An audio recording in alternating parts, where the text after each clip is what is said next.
এই 14 আসনে ধানের শীষের পক্ষ থেকে আমরা এমন একজন মানুষকে ধানের শীষে তুলে দিয়েছি যে গত 16 বছর ধরে এই যে স্বৈরাচার গণ অভ্যুত্থানে যে স্বৈরাচার পালিয়ে গিয়েছে এই দেশ থেকে, এই স্বৈরাচারের সময় যত গুম হয়েছে, খুন হয়েছে, অত্যাচার হয়েছে, নির্যাতন হয়েছে, তার একটি প্রতীক হচ্ছে তুলি তথা ধানের শীষের প্রার্থী 14 আসনের।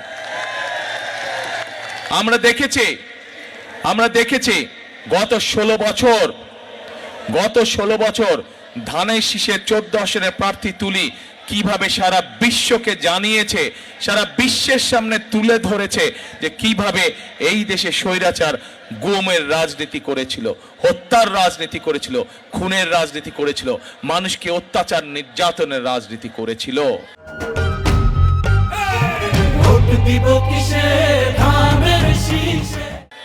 এখন প্রিয় ভাই বোনেরা, আমরা আমাদের বহু সহকর্মী, বহু ভাই, বহু বোনকে আমরা হারিয়েছি এই গণতন্ত্রের যে অধিকার, এই অধিকারকে অর্জন করতে গিয়ে।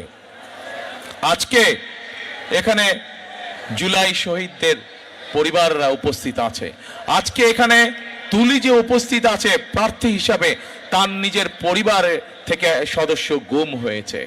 এখন প্রিয় ভাই বোনেরা, যেই মানুষগুলো শহীদ হয়েছে, যেই মানুষগুলোকে হত্যা করা হয়েছে, যারা খুন গুণের শিকার হয়েছে, আমরা কি তাদের ত্যাগকে বৃথা যেতে দিতে পারি?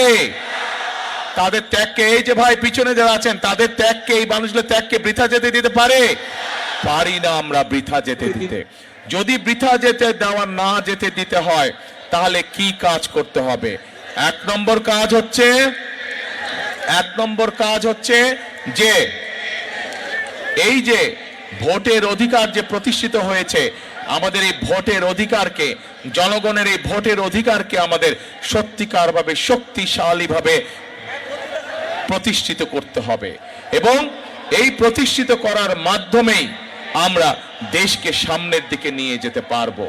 গণতন্ত্র এই গত 16 বছর যাবৎ এই দেশে কোনো জবাবদিহিতে ছিল না, এবং যেহেতু জনগণের কাছে কোনো জবাবদিহিমূলক শাসন ছিল না, জনগণের কাছে জবাবদিহি করার মতন যারা শাসন ক্ষমতায় ছিল, তারা জোর জবরদস্তি করে জনগণের অধিকারকে চাপিয়ে রেখেছিল।